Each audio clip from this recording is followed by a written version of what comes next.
Assalamualaikum warahmatullahi wabarakatuh. Selamat berjumpa kembali kepada semua mahasiswa yang mengambil mata kuliah Pancasila. Baik, untuk pertemuan kita kali ini, karena kita sudah melewati 7 kali pertemuan dan sesuai dengan kalender akademik, maka pada pertemuan kali ini kita akan melaksanakan ujian tengah semester atau UTS, ya. Jadi perlu saya sampaikan di sini bahwa terkait dengan persyaratan-persyaratan yang bisa mengikuti ujian tengah semester itu sudah ada kita sepakati di dalam kontrak kuliah waktu pertemuan kita pertama dulu, ya.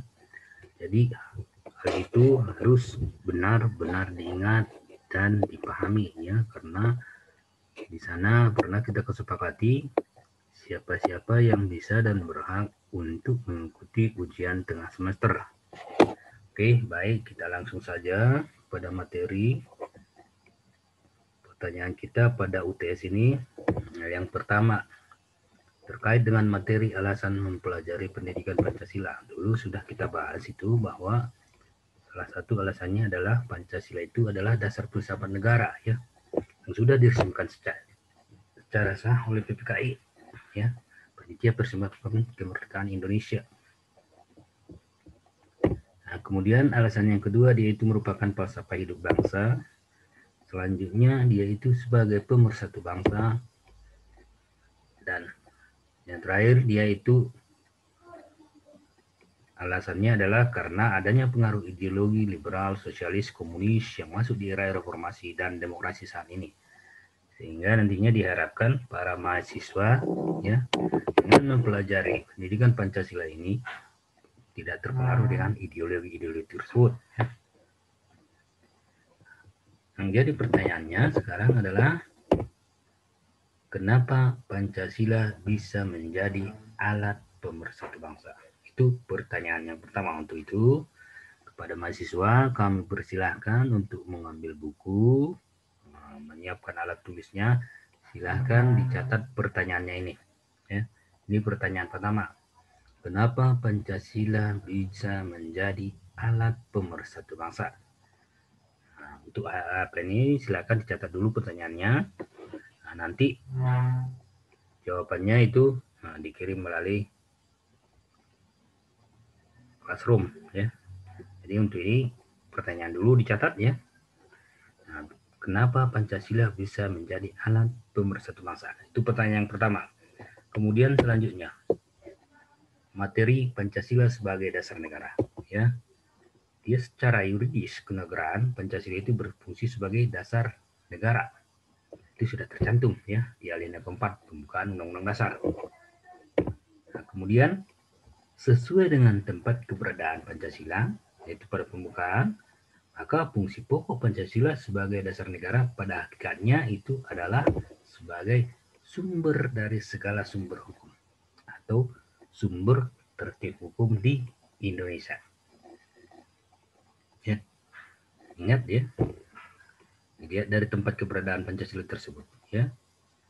Enggak, Pancasila itu pada hakikatnya adalah sumber dari segala sumber hukum atau sumber tertib hukum di Indonesia. Pertanyaannya, apa maksudnya Pancasila merupakan sumber dari segala sumber hukum? Silahkan dijelaskan nanti sesuai dengan bahasa masing-masing, ya. Nah, perlu diingat, ya, pembukaan Undang-Undang Dasar itu merupakan, ya, atau dijabarkan melalui batang tubuh, ya. Sedangkan inti dari pembukaan Undang-Undang Dasar itu di sana ada tercantum dengan sila-sila yang ada di dalam Pancasila. Nah, jadi itu kenapa dikatakan bahwa atau apa maksudnya Pancasila merupakan sumber dari segala sumber hukum. Nah, jelaskan. Itu pertanyaan kedua.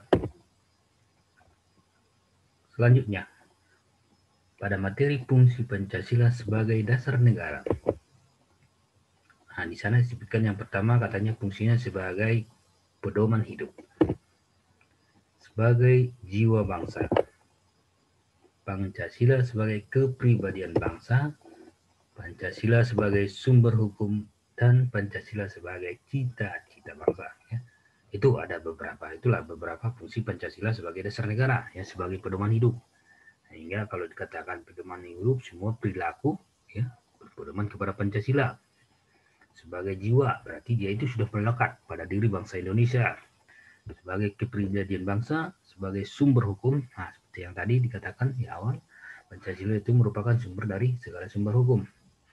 Nah, jadi yang menjadi pertanyaannya adalah apa yang dimaksud dengan Pancasila sebagai kepribadian bangsa?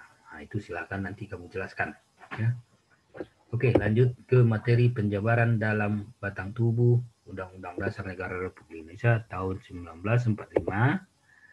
Itu dalam pembukaan Undang-Undang Dasar Negara mengandung pokok-pokok pikiran yang meliputi suasana kebatinan, cita-cita hukum, dan cita-cita moral bangsa Indonesia. Itu dijabarkan ke dalam batang tubuh melalui pasal-pasal Undang-Undang Dasar Negara Republik Indonesia tahun 1945. Nah, sehingga hubungan pembukaan Undang-Undang Dasar yang memuat Pancasila dengan batang tubuh Undang-Undang Dasar Negara Republik Indonesia tahun 1945 bersifat kausal dan organis.